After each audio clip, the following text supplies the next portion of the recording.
You are a dirty, disgusting liar. But now that we got that out of the way, you're here because you want to learn how you could cheat at Pokemon. Well, luckily for you, I don't care about magic and I don't care about Pokemon. So I'm going to show you different ways that you could use magic to cheat at Pokemon cards.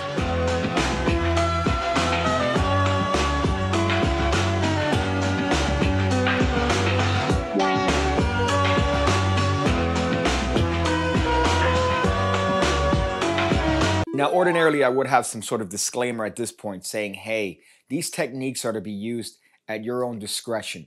They're for educational purposes only.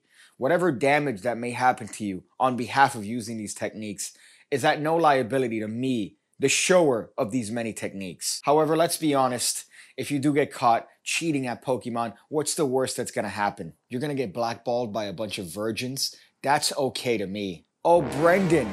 Brendan's gonna be a little bit sad because he thought that you were a better person. Brendan doesn't know what a labia is. So in this video, I'm gonna show you ways to peek at cards, ways to control cards to the top of the deck, ways to seemingly give the deck a cut while still preserving the order of the deck. These are time-honored techniques that have been used by magicians for centuries in order to fool lay people into thinking that they are better than they actually are. Magicians are terrible people. Now in this video, I will not be discussing individual techniques regarding specifics of the Pokemon trading card game. These are general techniques that you could apply to absolutely any card game. However, Pokemon seems to be a little bit hot at the moment, so I thought, hey, why not take advantage of search engine optimizations and make a hot video like this one. Oh boy, I forgot how hard it is to take a knee.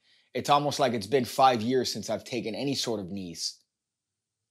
So this first technique is known as the Overhand Shuffle, and it's going to form the basis for the majority of the techniques that we're going to cover in this particular video. You might be familiar with the shuffle. It looks a little bit like this. Now, people think that this shuffle does a lot to playing cards. Really, it doesn't do anything. It doesn't do squat. Look, we have a Magikarp and a Mawile.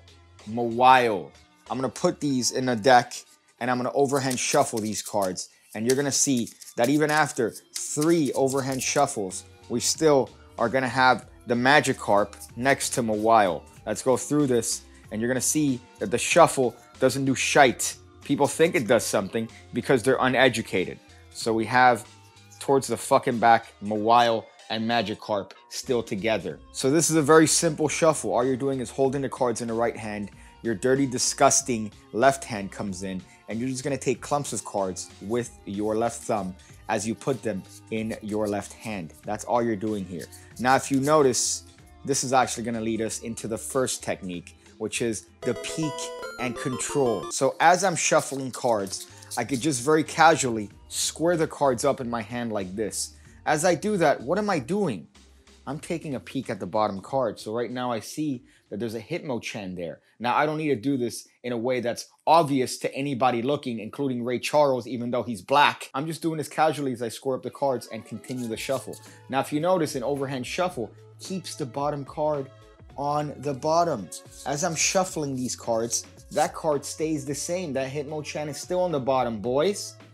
So if I'm casually shuffling the cards and I peek at the bottom card and I see that it's a Hitmonchan, here's an easy way to control it to the top of the deck.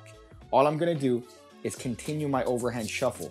And then when I get to the end of the shuffle, all I'm going to do is run cards one by one. That's it. And now that Hitmonchan is on top of the deck. You could do this for any card at any point in time during a shuffle. So right now, all I'm doing is that I'm shuffling the cards. Oh boy, look, the cards are a little bit messy. Better square them up and get my peek. Oh, nice. Electabuzz. Fantastic. I want that card. Let me just shuffle the deck. And oh man, I'm really giving this a thorough shuffle. No, I'm not. It's on top of the deck. But I know what you're saying. What if you want a specific card controlled to the top of the deck? Well, I got your back. Your back is mine. Here's what you do. Let's say you're looking through the deck for whatever reason and you see a card you want to control to the top. Maybe it could be this Vulpix. Maybe this Vulpix wants to be on top of the deck. Well, I'm going to give the deck a casual little bit of a shuffle. Maybe a mix like this. Maybe I could shuffle it, and it looks like I'm going through the deck and really giving it a good old college mix. That Vulpix is on top of the deck. How did I do that? Well, that's known as a control. And this is a very easy way to do a control. I thought of doing more advanced methods here, but instead I chose to just stick with the simplest. I could have maybe guided you towards the Pigcake Magic Academy, where $5 a month gets you 2 videos each and every single week going over card and coin stuff with access to over 800 videos already, where you could learn more advanced techniques. Oh boy, what a bargain. But instead I chose to go simple and just go for the basics here. So let's say I'm spreading through the cards and I want to find a card that I want to control to the top.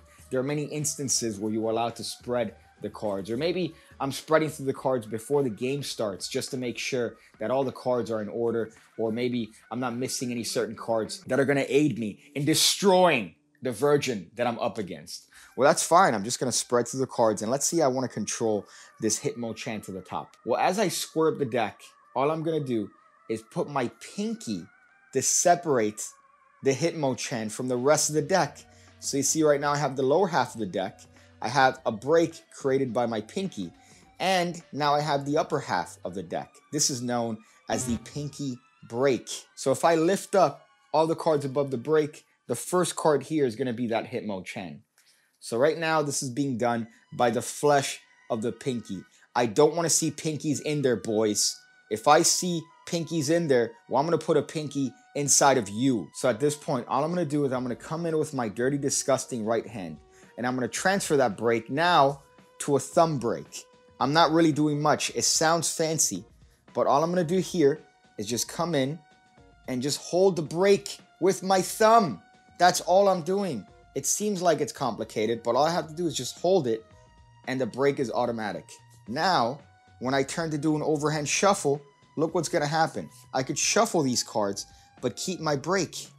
At some point, I'm going to actually shuffle until I get to my break. Right now, I'm at my break, and I could drop these cards on top of the deck. Guess where the Hitmonchan is, boys?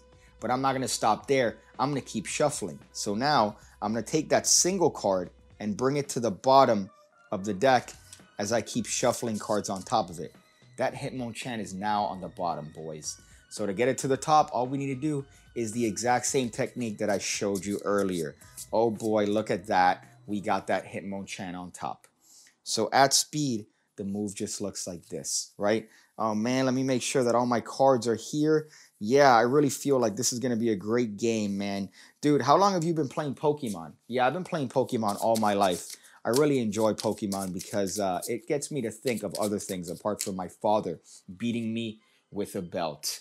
Now that's how that shuffle and control looks like for an average virgin. But to a magician like me, this is how we might actually do it. We put the Hitmonchan in the middle of the deck, just like that. And we don't even need a shuffle.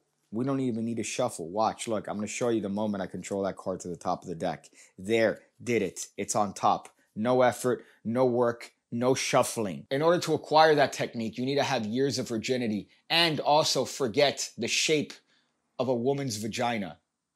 But that's okay. That's well within the capacity of you guys. We'll keep that for a separate video. Now, I know what you're thinking. Hey, that's nice. You controlled the card to the top of the deck. How am I going to keep it there, buddy? I have to give the deck a cut after I shuffle to ensure the sanctity of the actual shuffle itself. To preserve the integrity, I need to give the deck a cut.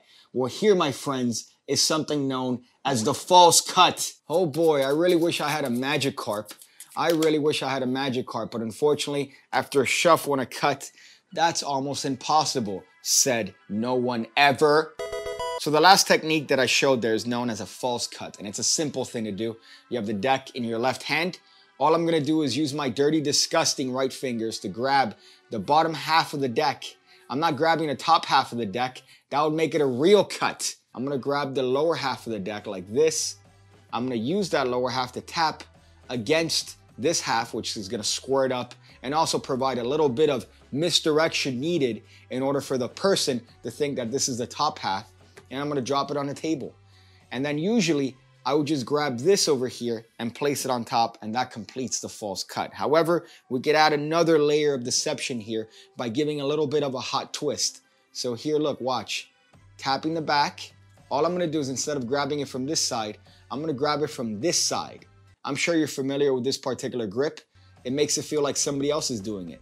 But when you do it this way, look, I give the deck a twist, and it just adds one more layer to make it look like I cut the deck, when really My boy, the magic carp, is on top the whole time. I'm gonna keep it face up just to show you what's taking place here.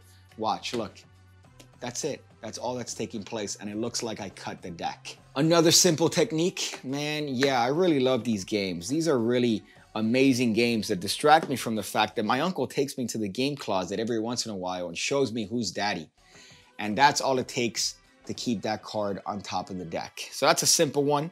You could do this in many different layers. This is called a JLC false cut, if you want to call it that, but I'm doing it with 2 packets. So all I'm going to do is take the top half and put it to the left, and then take the remaining cards and put it to the right. That's it.